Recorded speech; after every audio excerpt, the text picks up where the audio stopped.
Assalamualaikum warahmatullahi wabarakatuh. Let me introduce myself. My name is Arjuna Agil Amnur.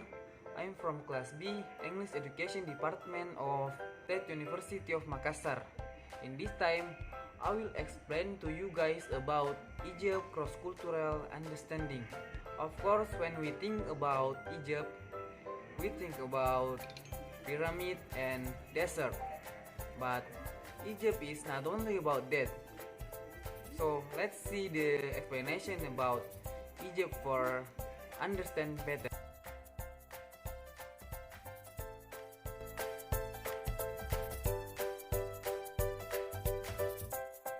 Country background. History.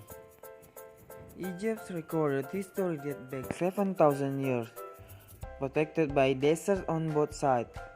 Ancient Egypt achieved unprecedented levels of wealth, architecture, and culture, but its wealth made it an irresistible target of powerful outside states. Language. The official language of Egypt is Standard Arabic. Linguists have identified 11 languages in Egypt, 5 of which are different versions of Arabic. One of these 11 languages, Coptic, is now extinct, except for its use by the clergy of the Coptic Church. Most business people who work with foreigners speak English, French, or both. Type of government. The Arab Republic of Egypt is a democratic republic. The president is the chief of state. The prime minister is the head of the government. The main legislative body is the People's Assembly, which has elected and appointed members. There is also a consultative council called the Shura. Its function is mostly advisory. Under the current government, the judiciary has increased its independence. The legal system is derived from European models, primarily the French Napoleonic Code, but it is also influenced by Islamic law. Cultural orientation. Cognitive style. How Egyptians organize and process information. Egyptians are open to information that does not conflict with Islamic values. They tend to be more open to Western ideas than people in other Arabic cultures. Most Egyptians are trained to think associatively, so information is processed from a subjective, experiential perspective. Islamic law is adhered to in all situations, which leads to a universalistic outlook. However, this same law says that one trusts brother and cousin before outsiders, because you must take care of your own, and this is a particularistic, not universalistic trait. Value system, the basis for behavior. The Islamic religion is a critical component in Egyptian life, playing an important role in all aspects of social structure. Solution to all problems are in the correct interpretation and application of Islamic law. The following three sections identify the value system in the predominant culture, their methods of dividing right from wrong, good from evil, and so forth. Locus of decision making. Male leader is the locus of decision making, but he makes decisions through the consensus of the group or collective. The individual Egyptians is always subordinate to the family, tribe, or collective.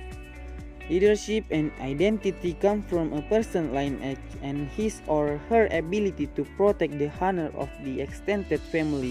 This is a kinship culture with little social identity outside the network of kin relationship. Know before you go. Egyptians are manic drivers. Traffic lights tend to be ignored unless there is a police officer physically present to enforce it. Amazingly, they also tend to drive at night without turning their headlights on. Foreigners should not attempt to drive. Consequently, the greatest hazard to visitors come from Egyptian traffic not only when you are in a vehicle, but when you are on foot. Pedestrians must be on guard against unpredictable Egyptian drivers. When sidewalks exist, cars may drive up on them. If you travel outside populated areas, be aware that mines are still present from former conflict. As in other Middle Eastern nations, Egypt has armed soldiers patrolling the streets and other public areas. Egypt's crowded cities are heavily polluted with poor air quality. Egyptians are also inveterate smokers. Protocol. Greetings. Since there are several styles of greetings in Egypt, it is safe to wait for your Egyptian counterpart to initiate the greeting, especially at a first meeting. Shake hands. Westernized Egyptian men shake hands with other men. Some Egyptian men will shake hands with Western women. Western businesswomen should wait for an Egyptian man to offer his hand. Wife. A more traditional Arab greeting between men involves each grasping the other right hand, placing the left hand on the other's right shoulder, and exchanging kiss on each cheek. A traditional Arab male will not necessarily introduce his wife, follow his lead. If he acts as if she isn't there, you should do the same. Verbal. The verbal component of an Egyptian greeting is effusive. Tradition demands that an Egyptian welcome you several times at your first meeting. Do's and don'ts.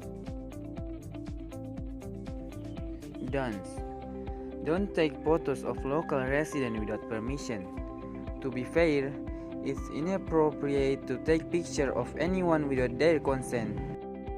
Disrespectful to it, no matter how handsome, memorizing, extraordinary, and fun someone is. The Egyptian rules are very strict, especially with photography. Whether it is an attraction, temples, tombs, and museums, there are prices to pay. So if you want to take a photo to capture a new friendship that you found with an Egyptian local friend, try asking permission. If you're a woman, travel with your friends. Egypt is famous for its bad reputation to female tourists. Cases of abuse and sexual assault often hit women, including local residents and tourists. So if you ladies, it's a good idea to go on vacation in groups. Second, when talking to opponent of type, try not to come in direct contact because it is not Egyptian culture. Try not to pet and nudge anyone. So maybe that's all I can say. Sorry for the mistakes in the video. That's all and thank you.